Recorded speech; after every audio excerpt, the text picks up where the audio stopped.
विवेक हमारे साथ में मौजूद है। विवेक, एक बार जरा दिल्ली की स्थिति बता दीजिए, अभी क्या हालात है और क्या कुछ सरकार की तरफ से कोशिशें शुरू हुई हैं, खासतौर से ऑक्सीजन की किल्लतों को लेकर के कुछ कदम उठाए जा रहे हैं? देखिए राहुल जी, बात की जाए तो दिल्ली के हालात बद से बदतर होते चले जा रहे हैं। 18,000 से ज़्यादा केसेस जो हैं वो सामने आए और रिकॉर्ड तोड़ 448 लोगों की 24 घंटे में मौत हो चुकी है, जो कि हैरान और परेशान कर देने वाला है। लगातार ये भी देखा जा रहा है कि अस्पतालों में ऑक्सीजन की कमियां हैं। अस्पताल ट्वीट करके ये बोलते हैं कि आधे घंटे की ऑक्सीजन बची है, 2 घंटे की ऑक्सीजन बची है। उसके बाद दिल्ली पुलिस जाती है, सिलेंडर की व्यवस्था करती है, तब जाकर वहाँ पर लोगों की जान बचाई जाती है। हालात बद से बदतर है, लोग परेशान हैं। अस्पताल ये भी कहते हैं कि अपने मरीजों का इलाज तो अस्पताल में करा सकते हैं, लेकिन आपको ऑक्सीजन सिलेंडर खुद मुहैया कराने पड़ेंगे। लेकिन राहत की बात यह है कि आज 205 टन जो है ऑक्सीजन लिक्विड जो है वो दिल्ली में पहुंची है, जिसमें से 120 टन जो है वो यहाँ पे कंटेनर पहुंचे हैं ओखला रेलवे स्टेशन पे, और 85 टन ऑक्सीजन जो पहुंची है वो गुड़गांव पहुंची है, जिसे जल्द ही दिल्ली के अस्पतालों में मुहैया कराने की बात की जा रही है।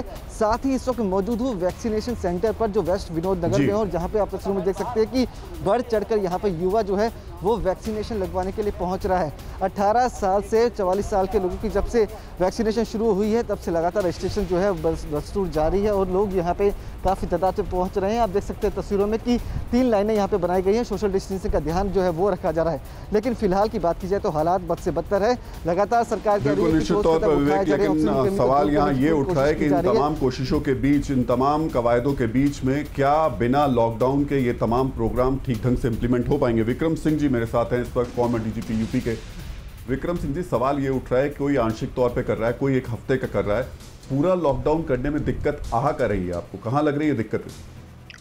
राहुल जी, यहाँ बड़े विद्वान पैनलिस्ट हैं, डॉक्टर वली साहब हैं, डॉक्टर सिन्हा साहब हैं, और बड़े विनम्रता के साथ मैं कहूंगा कि अभी WHO को एक्सपर्ट ने भी कहा कि कम से कम 15 दिन के टोटल लॉकडाउन के अलावा कोई विकल्प हमारे सामने नहीं है। एक होता है बंदर के हाथ में अस्तुरा दे देना, वो मनमाने तरीके से लॉकडाउन लगाना, जिसमें तमाम दिक्कतें आई पिछली बार की तरह। मेरा काम मीठी मीठी बातें करना नहीं, इसलिए बड़ी क्षमा के साथ मेरे शब्द कुछ कड़े भी लग सकते हैं। दूसरा होता है सोच समझ करके कि pharmacies, home delivery, general stores, जनता को पहले बता देना कि हम लॉकडाउन लगाने जा रहे हैं, उनको सांस लेने का, तैयारी करने का मौका कर दें। There is always the best way of doing everything. ऐसा लॉकडाउन लगाएंगे जनता को असुविधा भी नहीं होगी। डॉक्टर वली साहब के जो पूर्वानुमान है उसके ऊपर जनता को शिक्षित करें और ये सुनिश्चित करें कि लॉकडाउन का मतलब लॉकडाउन होता है, असुविधा और पीड़ा, और ऐसा नहीं कि हम सूली पे चढ़ा देंगे। ये उनके हित के लिए है, जैसा डॉक्टर वली साहब ने फरमाया है, और उसको हम कर लेंगे। लेकिन मैं ये भी कहूंगा कि 2 गलतियां जो हमने की हैं पिछली बार में, कम से कम आप तो देख लें, 150 PSA ऑक्सीजन प्लांट्स लगने थे, क्यों नहीं लगे? इसमें जीरो टॉलरेंस होनी चाहिए, और जिनको अगर अब तक कार्रवाई क्यों नहीं की हमने, ये भी सोचना चाहिए। इस अवधि में PSA प्लांट्स लग जाने चाहिए, और जिसने नहीं लगाए एक ही वेंडर, और वो भी दूसरी चीज, वाले हमारे नवरत्न में से एक है, उनको जिसने धमकी दी है, मैं कहूंगा प्रशासनिक तरफ उनको राष्ट्र विरोधी कहना चाहिए, और उनके ऊपर NSA की कार्रवाई। मैं अगर होता तो मैं इससे भी कड़ी सजा की मशवरा देता। अगर हम अब सेल्फ गोल करने पे हम आमादा हैं, अपने पैर पे कुल्हाड़ी चलाने पे हम आमादा हैं, तो हम किस तरफ जा रहे हैं? राहुल जी, इस पे जरा प्रकाश डाल दें।